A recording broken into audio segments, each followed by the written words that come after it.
Sometimes, accelerated learning requires serious acceleration. The course is designed to kill you. So here it goes. I'm 50% excited and 50% totally scared. 5 days. Got a premature accelerator here. Zero experience. I'm terrified of it. I do not claim to be a good driver and the world's best teachers. Stop, go left! Oh, oh, aha! One mistake and you and your car are toast. I'm Tim Ferriss, best-selling author and human guinea pig. I'll show you how to make the impossible possible by bending the rules. I'll find the world's best teachers and push myself to the edge to deconstruct, decode, and demystify some of the world's toughest challenges in record time.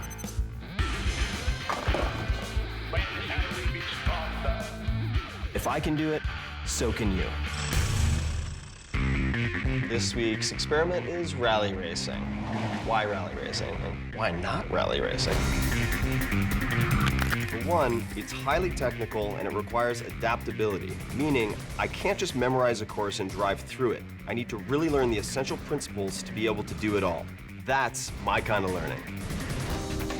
And two, because it scares the hell out of me. And what we fear doing most is usually what we most need to do. I'm nervous as hell because my aunt was paralyzed in a car accident, and I've been in some gnarly car crashes before. I do not claim to be a good driver, so it's terrifying to me. I have 4 days to train here at Team O'Neill Rally School in Dalton, New Hampshire. My goal is to learn all of the skills that I need to compete in a rally race at the end of training. That should also help me handle practically any driving condition back in normal life.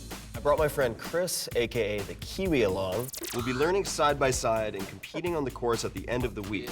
The risk of losing to him is an incredible motivator. We're very competitive as mates. And the truth is, he's a better driver than I am. My dream, or maybe fantasy, is to outscore him by the end of the week. Aha, Tim, welcome to Dalton. Nice Pleasure to to see meet you. Yeah? Kiwi, nice to meet you. Nice to meet you, All sir. right. I am very excited to train with Tim O'Neill. He's known for his out-of-the-box teaching methods and his astronomical success rate. Two things I look for in a world-class instructor. Maybe we can give you a ride in the rally car. I think it'd be a good idea for you to kind of see it firsthand before we start. I'd love to do that. A competition rally car is very different from a normal car. Not only is the handbrake and the shifter in a different place, it's hard to get into. Remember, you go in left leg and head first. And you really have to use a technique to just get into the seat because of the roll cage. And then, of course, you have the harnesses. And then you have the intercom system where you have to jack your helmet into the electronics so you can actually speak over the noise of the car.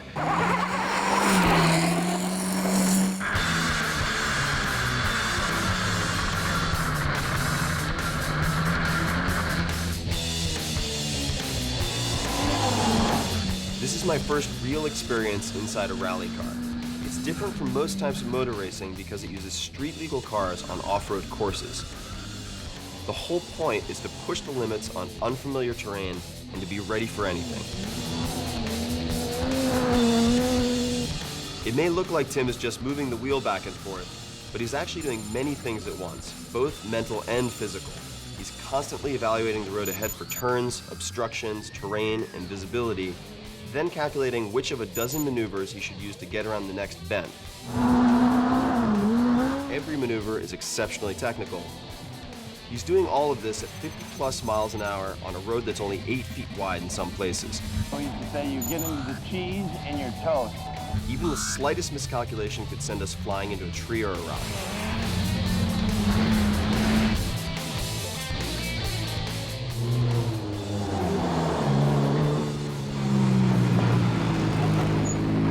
Woo! How was that, mate? That was full on. Got some air, went sideways. We teach you crawl, walk, run. So you learn the basics of one maneuver. Once you've mastered that, we add another maneuver. And plus, we want to break you of your bad habits. Listening to Tim, I'm really excited to see how his teaching tactics mirror my best practices for accelerated learning. He's already done the hardest part for me, deconstructed rally racing into 4 components. Learning the braking maneuvers and braking, trail braking, pendulum turn, understanding enough about cars so you don't break it, understanding enough about rally navigation so you drive with what you hear, And then the fourth element is making sure you have your lucky pin and that you're on your game and everything is together so you can be 100%. All right, let's get on it. There is zero margin for error with this stuff.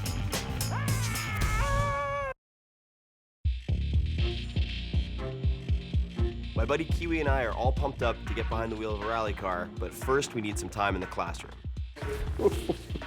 Hey fellas, Tim and Chris, I want you to meet Travis Hansen. He's our lead instructor. Nice to meet you. Nice to meet you. If anyone's going to prep me for my first time behind the wheel, I'm glad it's Travis. That's what makes rally unique, is the fact that we drive on real roads. There's real trees, there's real rocks. The rally, we say, is one of the only forms of motorsports where the course is designed to kill you. Knowing that, it's no surprise that these guys put a ton of emphasis on braking. And the way they want us to do it contradicts one of the most fundamental driving habits we all have. At Team O'Neill, we want to learn kind of the left foot braking technique. You can reduce your reaction time by about half a second. We also learned that in rally racing, you actually use the brakes to steer the car. You guys ready to go give it a shot? Yeah, let's give it a shot. Cool. Travis starts out by demonstrating on a big gravel skid pad. It's the first place we train, so if we screw up, we won't hit anything. Times. Then it's our turn. Usually because I'm a cheater, I have Chris the Kiwi do it first because I, of course, want to see him make mistakes before I make them. Get your left foot ready onto the brake pedal. I don't like it over there. There you go. That's better. There you go. Nice. I'm happy for the guy, but it's pretty annoying that Chris is so damn good at this. Yeah. You're a master already. Yeah. How's it like driving on the right side? This is weird. Here is where the fear kicks in. Okay. All right.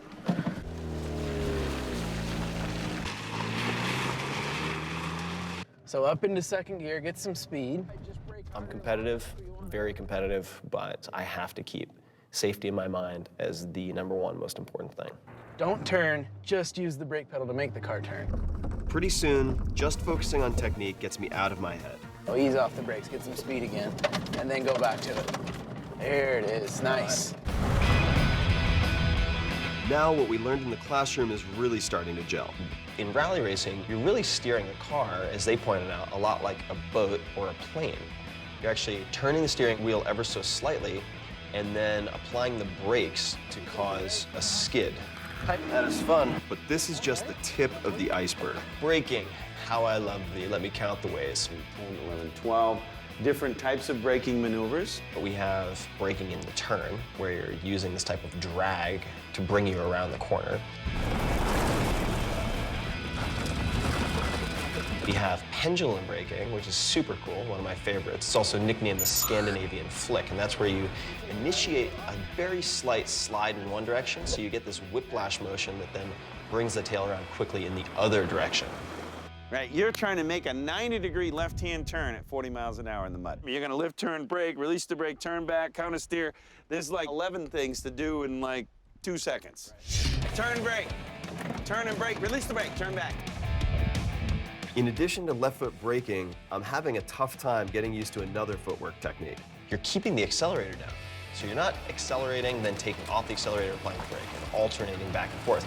You're keeping the gas down and then only modulating the brake to keep the car in turn. It's very counterintuitive. Turn in, brake, release the brake. Okay, we're getting somewhere. Let's do one more. Turn, and then brake, release the brake. Oh-ho! Nice. But you still have massive power, so. That was good, that felt pretty good. I only killed one.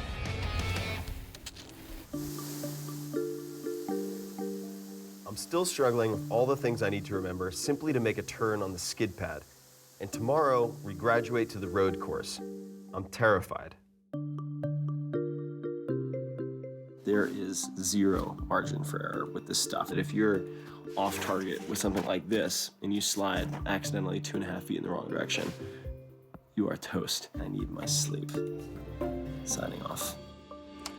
I really knew it wasn't gonna end well.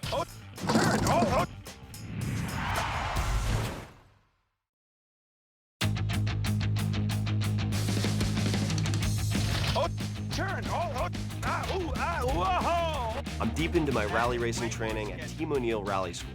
So far, Tim's teaching methods are exactly in sync with my own approach to accelerated learning. There's just one thing that I want to tweak. What I'm trying to do today is politely disobey my instructors. Started earlier, wrong side. I don't want to only learn my skills in a specific order. So slalom this way, slalom that way, trail brake, because then it becomes fixed in my mind in that order. Just like trying to recite the alphabet. If I say, what's the 7th letter in the alphabet? You have to go through the alphabet to get to number 7. And if I only learn these skills in one specific order, I'm gonna screw up. I need random access memory. I need to use any technique at any time. Oh, rally man.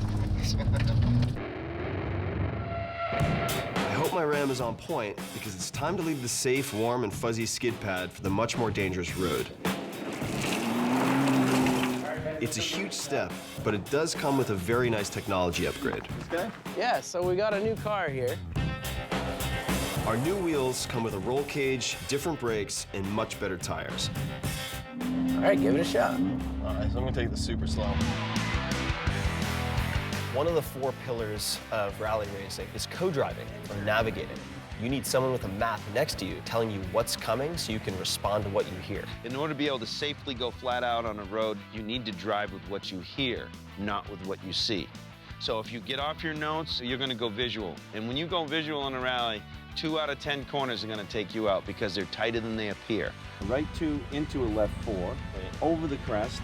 In rally speak, R and L refer to right and left, while the number is the sharpness of the turn, 1 being a hairpin and 6 being nearly a straightaway. And it just gets more confusing from there. What are the most common mistakes in competition? Are there any? On the back page, the most common rally mistakes. Between Chris and me, we pretty much have all 19 of the most common rally mistakes covered, the most hilarious of which is Chris's main issue. This is the biggest thing I have, what we call a premature accelerator. We got a premature accelerator here. It's not his fault, it's his genetics. Chris has a tendency to drop the hammer on the accelerator when it's not appropriate.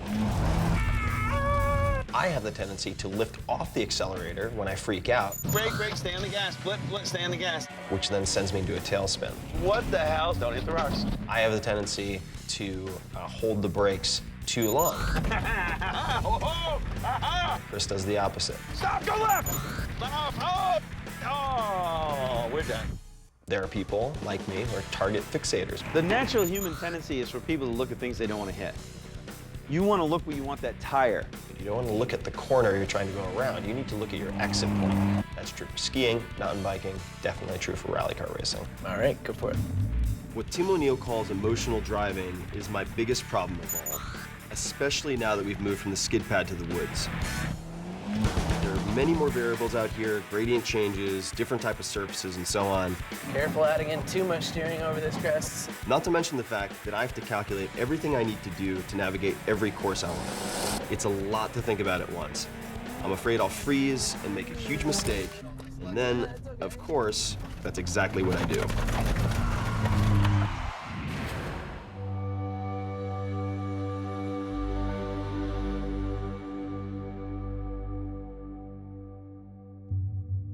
Really knew it wasn't going to end well. I knew it wasn't going to end well because under pressure, without sight, I knew my instincts would steer me the wrong direction.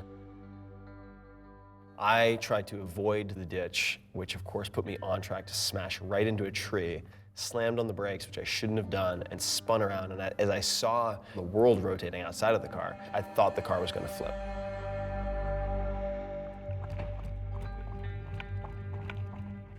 Did a little spinner into the ditch.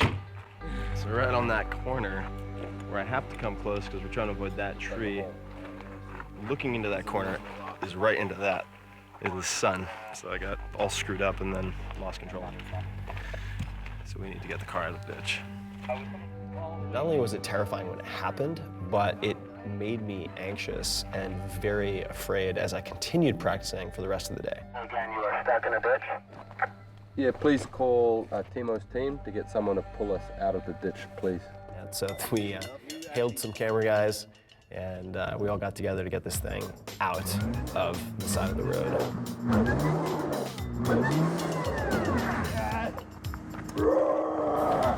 The big race coming up tomorrow. This is going to be our first little corner here, first left-hander. It's going to be pretty hard. I've hit that one. You can see the bark right there. It's got some red paint on it.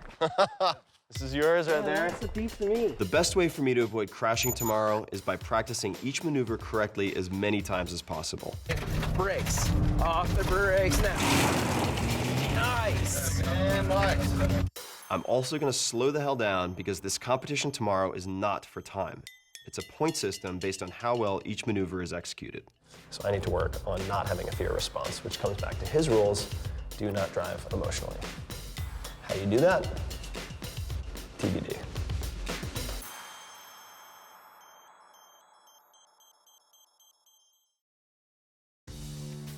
It's finally here, the big day, the big race, and I'm 50% excited and 50% totally scared. That corner. All right, fellas. Timo! We're about to go hot, and because we're going hot, we're gonna give you some fireproof suits. Woohoo!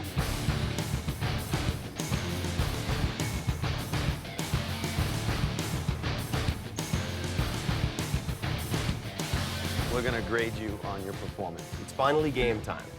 Kiwi and I will be racing on a track that's just over 2 miles long, and for every braking maneuver, every turn, we'll be graded on a 10-point system.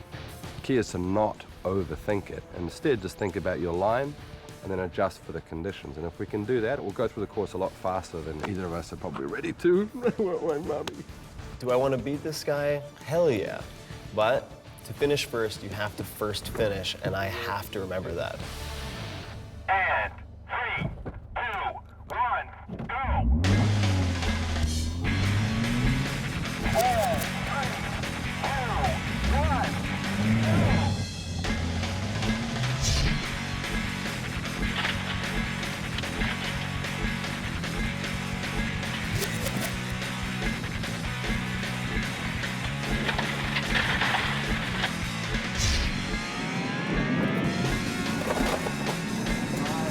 Very good.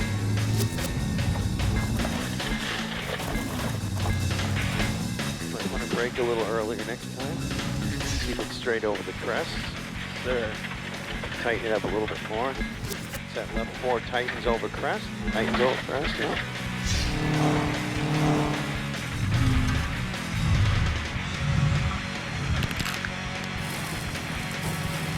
Do a little pendulum action here. So I've been nailing the pendulum every practice run, and I just botched it, totally screwed the pooch. Chris had some beautiful pendulums out of nowhere because he'd been making mistakes on them. I actually am very disappointed in myself. And I don't want to be robbed of that because I think it is something that makes me strive to be better. Woo! Great run, Timmy. Thanks, buddy. Well done, man. Thanks, bro.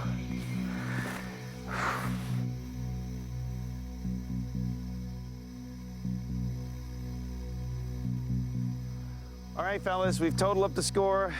And Tim, you've done really well. You got an 83 for the whole run. I didn't score you as well on the crest. The pendulum turn, not quite done. So you got some 7s there, so 83.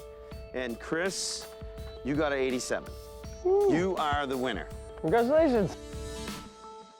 Objectively, I made a huge amount of progress from start to finish. And just the fact that I was out there among the trees and rocks in that car and got from point A to point B is actually a big thing for me. I'm very phobic of driving. Even when I'm home in San Francisco, I hate driving, or I hated driving. And I'm much more comfortable with all of it now.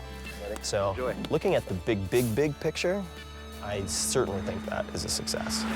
You both are ready for a rally. So if you wanted to ever do a rally, I'd ride with you. The miracle is this guy today closed out a non-sealed road, only 10% slower than an American champion rally driver.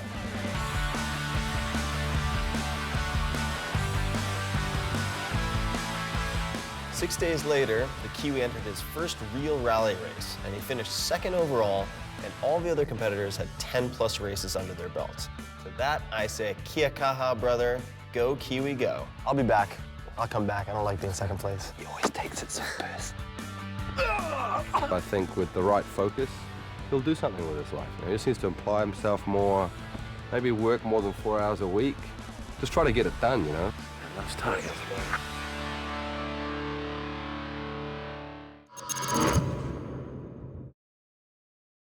Hey guys, Tim Ferriss here. One of the things that kills me about TV is that you have to take all of this amazing footage. In our case, we had 5 to 6 days of 12 to 16 hours typically per day, and you have to chop it down to 21 or 22 minutes, which is a 30-minute show with the ads removed. It just makes me want to stab myself in the eyeballs with bicycle spokes. It's so agonizing.